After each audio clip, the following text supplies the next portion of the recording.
Good afternoon, viewers. Welcome to Kids and Children's Program on Dunia Radio and TV. I am your host, Emily Mimi, and today I am here with my co-host. I'll just allow her to introduce herself. Assalamu alaikum yéen ñi nekk di déglu Dunia Radio and TV man la waa seen mbokk seen xarit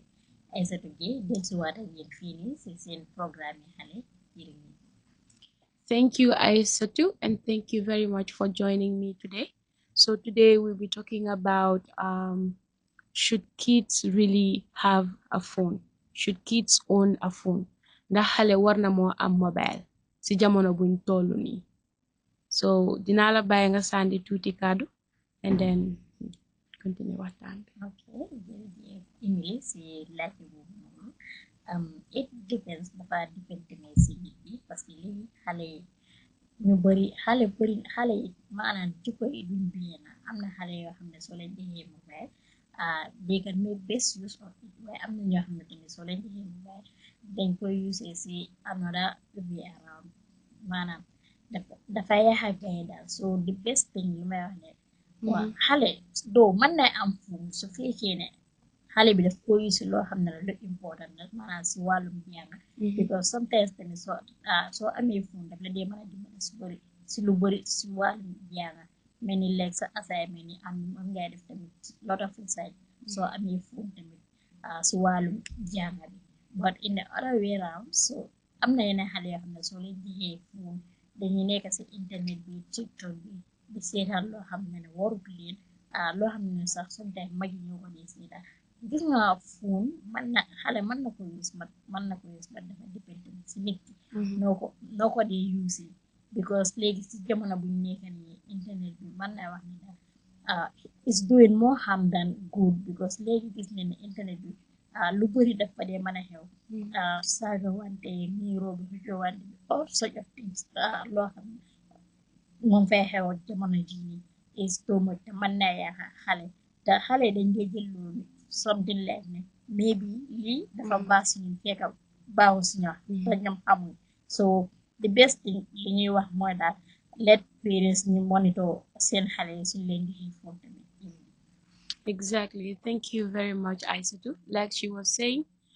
it's good in our generation that a child should have a phone. It has advantages and disadvantages. And some of the advantages are kids can have a phone and it's going to help them with their assignments, with schoolwork, and communicating with friends. Go on YouTube. We have videos on YouTube that are going to help you when it comes to your education. Also, it also has bad advantages because we see children nowadays, they are more into social media like TikTok, Instagram. And there are bad sides of Instagram, there are bad sides of TikTok that are going to teach them things that are very bad. So it's good. We have the good side and we also have the bad side that kids can have a phone. But as parents, I think we should monitor kids. We should monitor them when they have their phones. When they have their phones, go and look at what they are watching. And also they should not spend a lot of time on their phone. Because we see, gis nañ xale yi léegi foye watuñ. Ku nekk mu ngi amee iPad am, ku nekk mu ngi amee tablet am. You just sit at home, doo génn pour dem foye ak sa xale, ak sa morom yi. Te xale nekk na foye nekk na loo xam ne dafa bokk si xale. War ngaa foye daf dee expose xale. But xale yi bari foye watuñ because léegi ñu ngi amee seen phone yi ak yooyu noonu. So it's really advisable that kids have a specific time that they should use their phone. So nekkee danga ko jox phone bi maybe every weekend wala every 1 hour mu use phone bi dafa nekk loo xam ne daf koo jàppale. And tamit yow as the parent or the guardian mun nga ko buddi guide comme su paree ak phone bi nga xool lan la doon use phone am lan la doon def si phone am bi. Yeah, because gis naa benn exemple am na xale boo xam ne daf doon use phone am bi on YouTube daf doon seetaan comme Mickey Mouse daal but then am na lu pop up si screen bi comme very bad something. So xale bi was so smart mu dem won ko yaayam ne lii moo nekk si screen bi te amutoon X foo xam ne di nga mën a X. So the kid was watching it but first time mu ngi gis loolu mu dem si yaayam mu ne ko ne lii nii mu ngi ñëw suma screen bi yaay bi gis na ne lu bon la so dafa war a jël loolu mu war a génnee ko. So su nekkee xale boo xam ne muusut wala xale boo xam ne mu ngi gis loolu noonu mu ngi interested loolu mun na mu yaa xale bi. so nañ buddi bàyyi xel bu baax ci xale seen mobile yi yeah. So Aysatu dinaa la laajtewaat yan rules la yaayi wala papa yi war a teg ci xale yi nu ñu war a use seen mobile yi yan façoni rules comme ñu ne xale bi danga need 1 hour ñu jox la sa phone bi every weekend nga use sa phone bi wala mu ne la ne comme loo munti seetaan dangaa ñëw nga wan ma ko so yow yan ban xalaat nga am ci yan rules la yaayi ak papa yi war a teg ci seen phone pour seen xale war a use phone. ok jërëjëf si laajte boobu noonu well parents yi dañ war a jël rules and regulation pour seen xale yi ñu mën a xam naka la ñuy use phone yi at times because jamono bi dafa yaaxu te jamono bi léegi dafa soppeeku te gis nañ ne daal mobile phone léegi ñu ko dee use is too much and it's causing more harm than good so rules yoo xam ne man nañ ko use at least su fekkee ne xale bi dafay dem school su amee ay assignment wala su waree dem study jox ko phone bi for a specific time like from 1 to 2 wala su fekkee guddi la sa like from 7 to 9 because xale yu bari time boobu noonu leen di tere su gay waree dem school so man nga ne jox phone bi by that time ñu study def lu gay war a def yëpp si lii bi then after that you can monitor the person phone waaye dangay gis na tamit ne su fekkee ne danga bàyyi xale bi phone bi even su demee tëdd sax food boromoon du dee gaaw a nelaw te brain bi dafa war a relax tamit because brain bi si relax soo demee jàngi doo fa jëlee dara dangay nekk the only thing you will be doing am na ñoo xam ne dañu nekk foofu noonu di junkoo rek while others will be they are sleeping on the table so exam jotee yow lay indi doo nekkul ne ñëpp tamit like studies moo dee tax tamit ñu pass exam so yàlla daf leen dee mën a jox tamit natural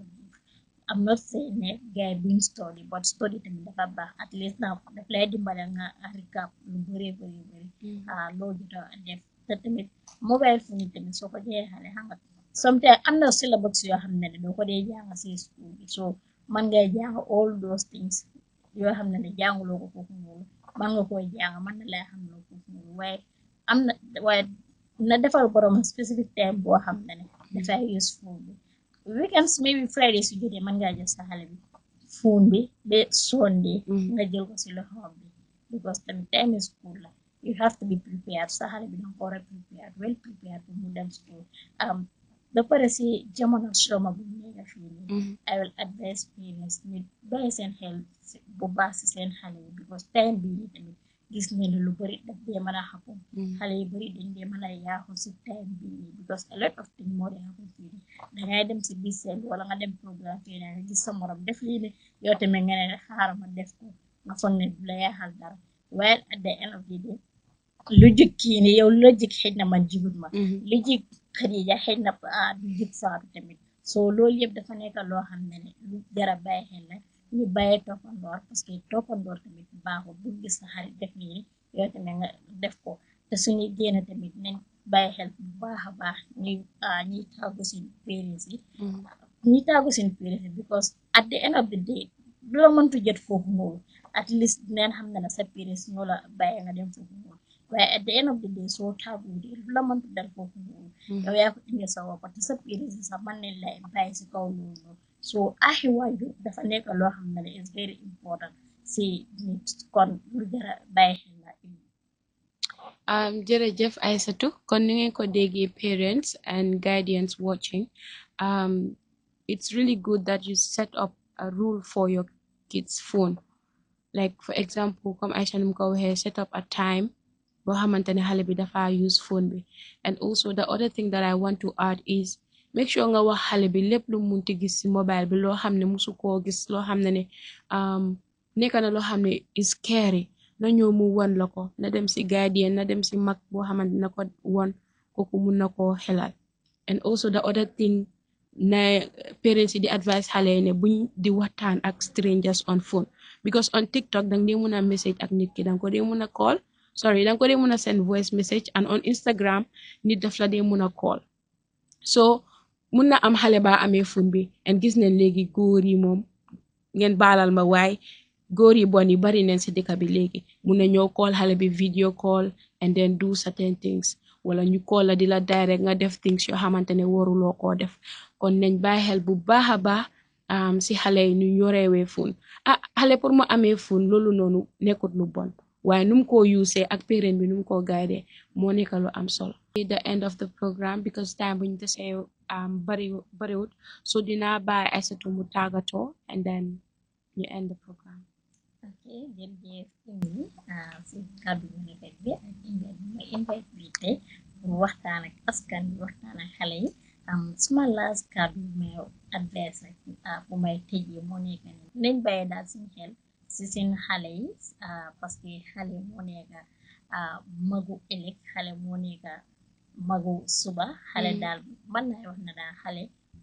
mooy doon président ëllëg mooy doon lu nekk ëllëg so dafa jar loo xam ne ni lu jara sooraale la ba pare si sooma bu nekk nii Emily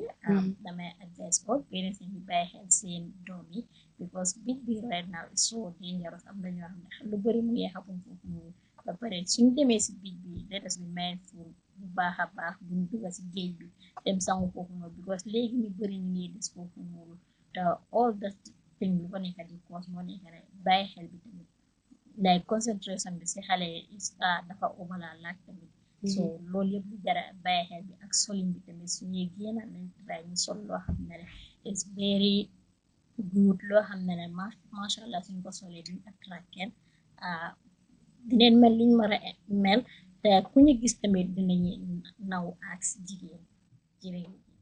Jerejef Aisatu, she was my co-host for today. Thank you very much for joining us today. It was your kids and children's program on Dunia Radio and TV. I was your host, Emily Mimi, and she was my co-host, Aisatu Gay. See you guys next time. Bye.